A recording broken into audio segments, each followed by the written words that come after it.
Alright everyone, welcome back again. So this is the week 3 group problem. Question is, Joe is floating in a lazy river. From where he gets in to the place where he climbs out, he floats in the current and makes no motion to swim. So he's just being dragged along by the current. It says the entire trip takes him 25 minutes. It says if he were swimming in a pool instead, it would take him 10 minutes to swim that distance. And the question says, how long will it take him to finish the course if he were swimming at that speed in the lazy river? Alright. Presumably here we're saying that he's swimming in the same direction as the river is carrying him, not swimming as opposed to the current. Although the question isn't maybe super specific about that.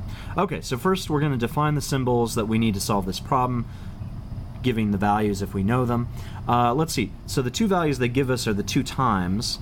Let's give those symbols some symbols first. So first we'll say that the time it would take him to swim in the pool,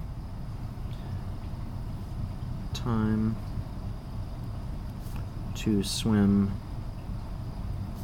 the distance in a pool, we're given that value of 10 minutes.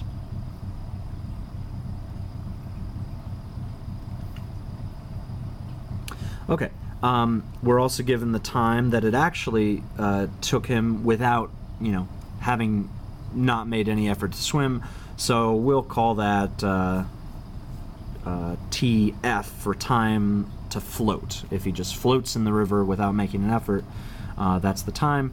So time to float the distance,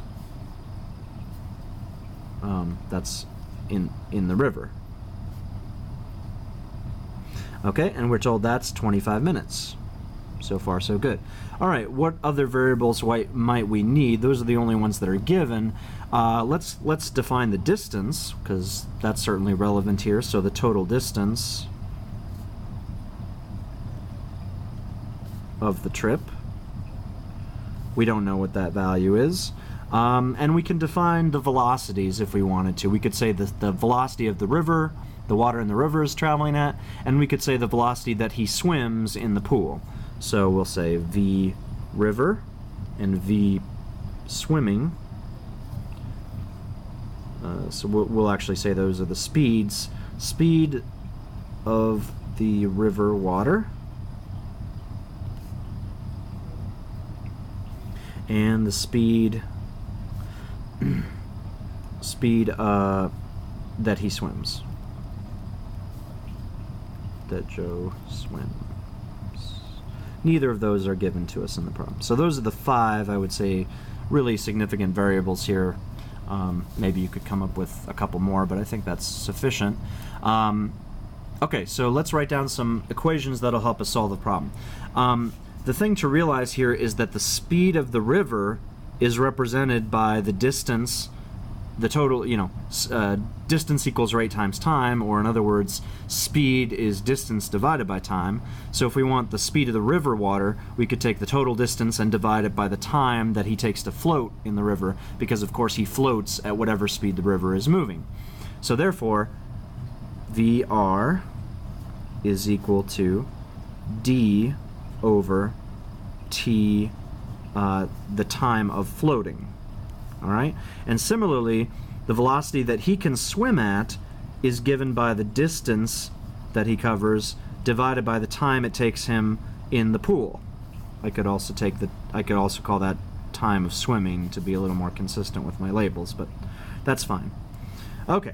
Now, finally, what we know is that the velocity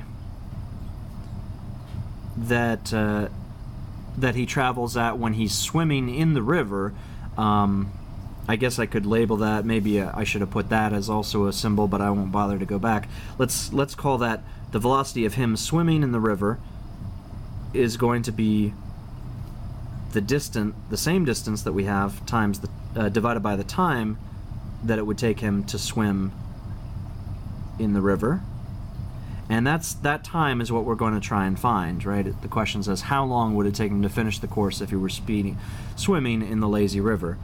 And another thing, finally, the last fact that I know is that the velocity that it takes him to swim in the river is the speed that the river carries into him plus his own speed that he swims at, because this is a relative velocity problem where the water is carrying him, and then in addition, he's going to try and move relative to the water. So V sub SR is equal to V sub R plus V sub S. Okay? This is a relative motion problem where I haven't really labeled things exactly the same as I sometimes do, where I would label the velocity of the river as the velocity of the water with respect to the ground, and the velocity of him swimming as the velocity of him with respect to the river, the water. You could do it that way, and you get the equation that you expect there. But at any rate, moving on, let's just now use this to solve for T sub SR. So according to this equation here, if I plug in each of the pieces for the velocities into that equation, I'm going to end up with the following.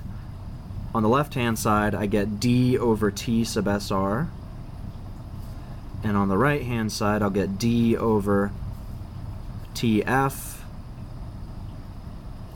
plus d over tp. And now, no matter what the distance is, I can divide it out to just give 1 in the numerator across the board, and then I'll take the reciprocal to find the time that I'm interested in. T sub SR is equal to 1 over TF plus 1 over TP, and all of that raised to the negative first power. Right? I just flipped the equation. All right, very good. So now I can just plug in some numbers. I'll do that right now on this calculator. I'm taking, 1 over the 25 minutes, which is the float time, plus 1 over the 10 minutes, which is the swimming time, and then I'm raising that to the negative first power. Raise that to the negative, making all kinds of typos, negative 1. All right, so I get 7.14. Minutes, of course, is the units.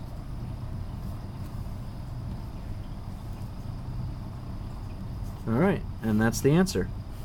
So, hope that was clear. We'll meet you back here for week 4.